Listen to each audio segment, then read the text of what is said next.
istəyirsiniz? Buyurun, söz sizdədir. Bismillahirrahmanirrahim və bihi nəstəin və sallallahu ala seyyidina Muhammed və alihi tahirin. Keçən verilişdə İmam Sadiq əleyhissalamın hədisinə biz də işarə etdik. İmam Sadiq əleyhissalam buyururdu ki, əgər bilmək istəyirsiniz, bir nəfər bizim həqiqi şiələrimіздəndir, yoxsa yox, onu namaz vaxtlarında imtihan edin. Görün, namazını əvvəl vaxtında qılırsa, o bizim həqiqi şiələrimizdəndir. Amma əgər ona diqqəti yoxdursa, yəni əhəmiyyət vermirsə, bəzən ola bilər, bir iş çıxar, zəruri bir iş çıxar, yatıb yuxuda qalar, bunun işğalı və iradı yoxdur. Amma özü əhəmiyyət verir ki, namazı əvvəl vaxtında qılsın. Və nümunə olaraq Həzrəti Salmanı da misal vurduq. İmam Sadiq əleyhissalam buyurdu ki, mən Həzrəti Salmanı 3 gözəl xüsusiyyətinə görə sevirəm. Birinci xüsusiyyəti bu idi ki, imamın istəyini həyata keçirdərdi, nə öz istəyini. İkincisi, o fəqirləri sevərdi. Fəqirlərlə oturub durardı. Üçüncü xüsusiyyəti elm və alimləri sevərdi. İnşallah Allah Teala bu xüsusiyyətləri bizə də nəsib eləsin. Amma bugünkü hədisimizdə İmam Baqir əleyhissalamdandır. Əmr ibn Əbil Miqdam nəql edir ki, atam İmam Baqir əleyhissalamın xidmətində idi. İmam Baqir əleyhissalam mənə belə buyurdu. Ya Əbəl Miqdam, innə məşiətü Aliyyin. Yalnız və yalnız. Həqiqətdə bu İmam Əli əleyhissalamın xüsusi şiələrinə işarə edir. Yalnız və yalnız Həzrəti Əlinin şiələri bu xüsusiyyətlərə malik olmalıdır. Əş-şahibun, ən-nahilun, əz-zabilun. Əş-şahibun, yəni o şəxslər ki, rəngləri dəyişib. İzah edəcəm. Ən-nahilun, yəni o kəslər ki, qarınqulu deyirlər. Həddindən artıq çox yemirlər. Az yeyəndilər. Ən-nahilun həqiqi mənası arıq mənasındadır. İnşallah izahda qeyd eləyəcəm ki, mənası bu deyil ki, əgər bir nəfər məsələn genetik baxımından bir nəfər köçdüsə, o Həzrəti Əli əleyhissalamın şiəsi ola bilməz. Onu kök olanları məzəmmət etmək istəmir. Onlar necə deyirlər, qarınqulu deyirlər. Buna işarə eləmək istəyir. Əz-zabilun da budur ki, sadə libas geyinərlər. Bunu deyəndən sonra İmam Baqir əleyhissalam davamında buyurur ki, zabil ki, zabilletun şifahuhum. Bunlar görərsən ki, dodaqları quruyub. Niyə quruyub, ona da işarə edəcək. Xamisətun butunuhum. Görərsən ki, o qədər oruç tutublar, oruç tutmaqdan qarınları bellərinə yapışıb. Mutəğayyiratun əlvanuhum. Onların rəngləri dəyişib. Yəni normal insan rəngində deyil. Bu da nəyə görədir? Gecəni oyaq qaldıqlarına görədir. Və musfərrətun vucuhum, üzləri sanki saralmışdır. İmam Baqir əleyhissalam şiələrin haqqında bu xüsusiyyəti buyurur. Amma qısa bir öz həddimdə istəyirəm izah edəm. Ola bilər indi bəzi bizim cavan şiələr, bizi eşidənlər, bacı qardaşlar təsəvvür eləsinlər ki, bəs buna əsasən biz də artıq sabahdan gecəni səhərə qədər oyaq qalaq, rəngimiz saralsın, heç nə yeməyək, qarnımız necə deyərlər, kiçilsin, belimizə yapışsın. Xeyr, bu bizdən tələb olunmur.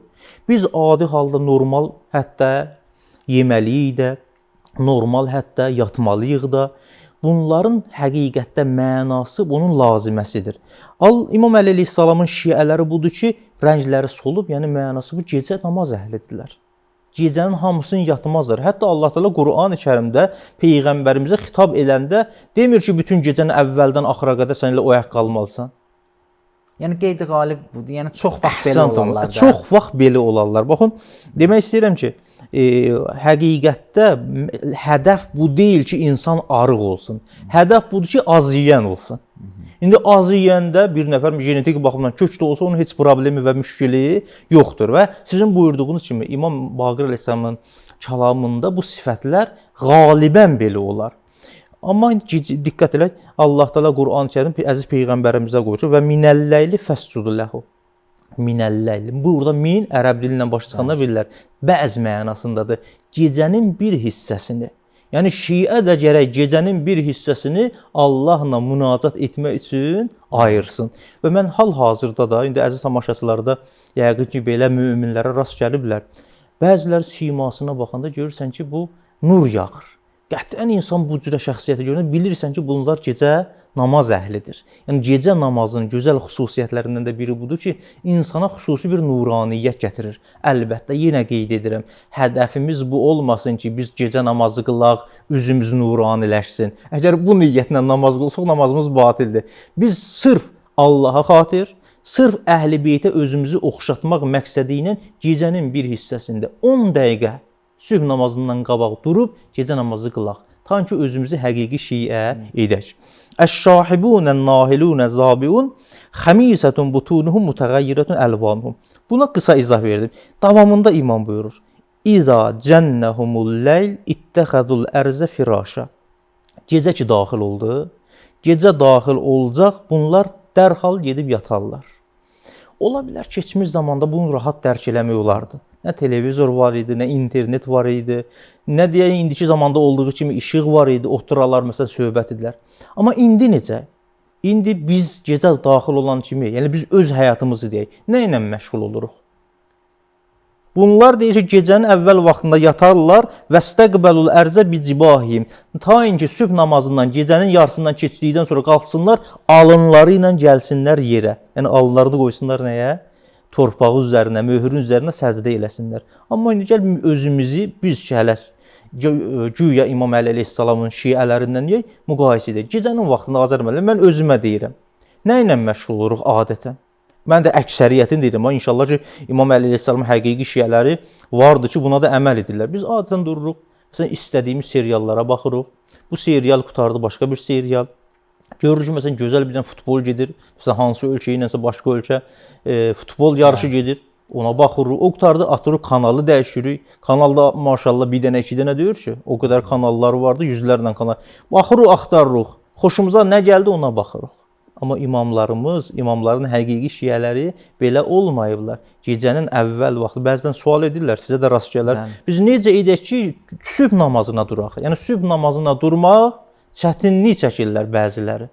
Niyə çətinlik çəkir? Məlum məsələdir. Bir nəfər ki, gecənin yarısına qədər oyaq qala, müxtəlif filmlərə baxa, məsələn, futbol yarışlarına baxa, müxtəlif internet saytlarını, necə deyirlər, yoxlaya, bu vəziyyətlə saat 2-də, 3-də yatanda məlum məsələ ki, sübh namazına belə durmayacaq. O ki, qaldı, məsələn, gecə namazı qılsın. Adətən bizlər beliyik, təəssüflər olsun. Amma imam buyurur ki, vəstəqbəlul ərzə bicibahim. Bunlar gecə vaxtı duralıb, alınları ilə yerə səcdə edərlər. Kəsirun sucuduhum. Bunların səcdələri çoxdur. Yəni namazda səcdə etməkdən əlavə çoxlu səcdə edərlər. Və hətta namazın ən yaxşı halı belə nədir? Səcdə halıdır. Kəsirətun dumuuhum. Bunlar səcdə edərlər, namaz qılarlar, ibadət edərlər. Amma bunun kənarında kəsirətun dumuuhum. Göz yaşları həddindən artıqdır. Şiələrin göz yaşları həddindən artıq çoxdur. Yəni gecə namazında Allah qorxusundan ağlamaq bir dənə hünərdir demək olar ki, insanın kamilliyinə səbəb olar. Gecənin bir yarısında və ya Həzrəti Əli əleyhissalamın Kumeyl duası. Kumeyl duası yəni əvvəldən axıra Əli əleyhissalam orada gözündən yaş ağıdır. Və bizə də göstəriş verir ki, gecənin bir hissəsində ən azından cümə axşamları bu Kumeyl duasını oxuyun. Mərifətdir, mərifətin də kənarında Allahla elə bir ki, eşqbazlıqdır. Kəsirətun dumuum, göz yaşları həddindən artıq çoxdur. Davamında buyur ki, yəfrahun nas. İnsanlar, ətrafında olan insanlar hamısı deyirlər, gülürlər, şadlanırlar, amma vəhum məhzunun. Amma onlara baxanda görürsən ki, onlar nəsə narahatdırlar. Qəm yeyirlər, qüssə eləyirlər. Var da belə bir insanlar, Azər müəllim. Ustad, bizim belə bir hədisimiz də var ki, möminlərin həqiqi sifətində buyurur ki, onlar məsələn 5 ruhiyə boş ruh fi vəcdi husnuhu fi qəlbi. Əhsən. Qəlblərində hüzün olar, amma bu hüznü cəmaata sirayət etməmək üçün həmişə məsələn üzü güləriz. Amma burada elə bir sanki yox, bu da elə onun qəlblərinə aiddir. Onlar deyib gülürlər, amma bunların artıq o izaha ehtiyacı var da. İnsanlar görürsən haramdan istifadə edirlər. Necə deyirlər, riayət eləmirlər, haram şadlıqdan, musiqidən istifadə edirlər, gülürlər. Həmin halda ki, bunlar gülürlər, şadlıq edirlər, onlar narahatdır. Nə üçün narahatdır? Onların narahatçılığı bəzən onların özü üçündür. Nə üçün onlar hidayət yolunda deyirlər? Nə üçün harama mürtəkib olurlar? Onlar həqiqətdə bunların axirətini fikirləşirlər. Bunlar ola bilsin birinin atası olsun, anası olsun, qonşusu olsun. Həm bir müsəlmandır, bir insandır. Bunlar görürlər ki, həqiqətən bunlar bu əməlin ki sahibidirlər, sabah cəhənnəmdə yanacaqlar. Bəzən bunlar onların özləri üçün narahatdır. Bəzən də özləri üçün narahatdır. Görürsən, mən ki ibadət elədim, Allah Taala mənim bu ibadətimi qəbul edəcək, yoxsa yox. Mənim aqibətim necə olacaq? Həqiqi möminlər, həqiqi şiələr heç vaxt tam qətiyyətlə bu fikirdə deyirlər ki, mən namaz qıldım 100% nicat əhliyəm. Həmişə ehtiyatdadılar. Məlum deyil mənim bu əməlim Allah tərəfindən qəbul olunsun. Həmişə bu baxımdan nədirlər? Narahatdılar. Əgər vaxtımız varsa, həqiqi dost bir dənə o zontiyə, çətirə bənzəyər ki, düzdür, yağışı saxlaya bilməsə də, amma imkan verməz yağış insanın üstünə düşsün və yolda insan addımların yaxşı atsın. Həqiqi şiə, yaxşı dost da elə belə olmalıdır. Mən görmüşəm bəzən bir bazardan keçəndə, bir alimlə bir yerdə olanda görürsən ki, bu bazarda bir musiqi səsi eşidilir. Sanki onu eşidəndə bunu bir tok vurur. Haram musiqidən söhbət gedir ha. Tok vurur. Nəyə görə? Əvvələn ki, musiqi, haram musiqi nə üçün bunun qulağına çatdı?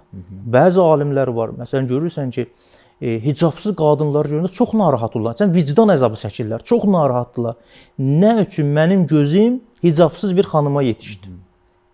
Bundan görə narahat olur. Bunun üçün ki, haram olmasa da, məsələn, yəni özündən asılı olmayaraq, məsələn, haram musiqi mənim qulağıma yetişdi, eşitdim. Bu haram deyil, günah da deyil.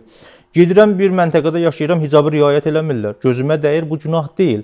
Amma bunun da mənəvi baxımdan bir nəyi vardı? Əsəri vəzi deyirlər. Bunun mənfi təsirləri vardı ki, insanın ruhiyyəsində o insan, mömin olan insan həqiqətən belə narahat olur. Amma əgər vaxtımız varsa, mən həmişə olduğu kimi istəyirəm bu verilişimizdə də Həzrət Əli əleyhissalamın şiələrindən, xüsusi şiələrindən bir nümunə ad aparaq. Keçən verilişimizdə Həzrət Salman barəsində danışdıq. Əlbəttə Həzrət Salman barəsində biz danışdıq. Yəni xüsusi verilişlər olsa, elə işarə elədik bir neçə xüsusiyyətini.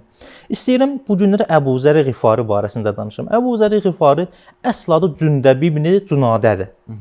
Biz onu Əbu Zər kimi tanıyırıq. Əbu Zər həqiqətdə onun kunyəsidir. Əbu Zər Ğifari onun kunyəsidir. Onun Zər adında oğlu olduğu üçün ona Əbu Zər kunyəsi verilmişdir. Əbi Ğəffarə ya Əbu Ğufarə qəbiləsindən olduğu üçün ona deyirlər Əbu Zəri Ğəffari, yəni Əbi Ğəffar qəbiləsinə nisbət verilib. Azər müəllim, bu da elə bir şəxsiyyətdir ki, yəni həqiqətən hədislərdə var ki, cənnət adətən biz nə qədər mömin, müttəqi, təqvalı olsaq da cənnət işqində yaşayırıq ki, Allah Taala bu dünyada etdiyimizin əməllərin nəticəsi olaraq bizə cənnət verəcək və cənnətdə olan nemətləri. Yəni bizim şoqumuz var cənnətə. Amma hədislərdə var peyğəmbərdən, digər məsumlardan ki, cənnət 4 şəxsin şoqundadır. 4 şəxsin intizarındadır. Onlardan biri Səlmandır, biri də Həzrəti Əbu Zərdir. Yəni cənnət istəyir ki, Əbu Zər nə vaxt bu cənnətə daxil olacaq. Belə bir şəxsiyyətdir. İmanın əgər 10 dərəcəsi varsa, bunun 10-cu mərhələsinə Həzrəti Salman yetişibsə, 9-cu mərhələsinə qədər Əbu Zər yetişmişdir.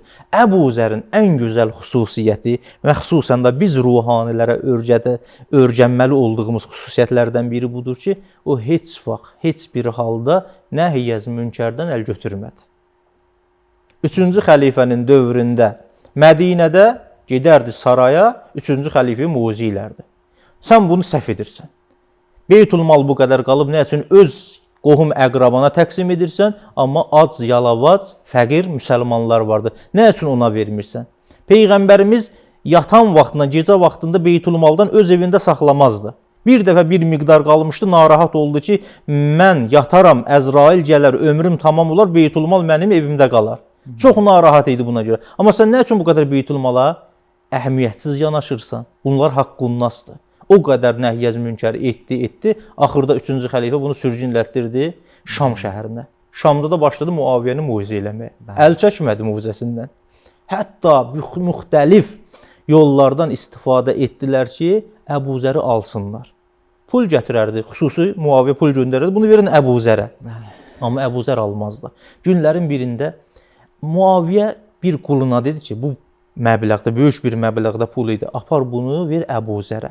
Əgər Əbu Zər bunu səndən qəbul etsə, mən səni qulluqdan azad edəcəm.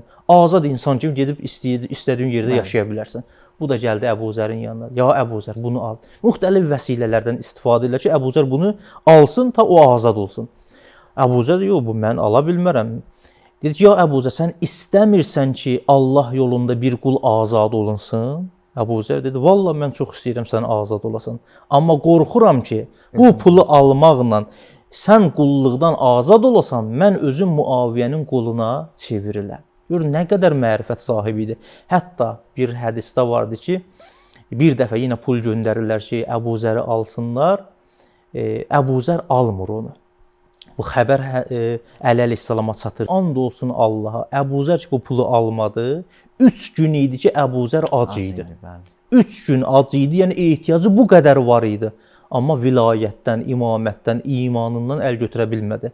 Yəni axirəti dünyaya satmadı. Ki İmam Sadiq əleyhissalam buyurdu ki, dünya malına bağlı deyil. Bağlı deyildi. Əhsandım, çox gözəl. Yəni həqiqətən həqiqi şiələrdən bir nümunəsi Əbu Zərdir. Biz Əbu Zərin həyatını oxuyaq. Əbu Zər, yəni həqiqi şiə. Əbu Zər Həzrəti Əlinin ən xalis şiələri. Biz də Həzrəti Əbu Zər ola bilsək, biz də olur həqiqi şiə. Amma onun kimi ola bilməsə, inşallah şiiyik. Amma həqiqi şiəli iddiası etməyək. Onlardan fasiləmiz həddindən artıq çoxdur. Bəli.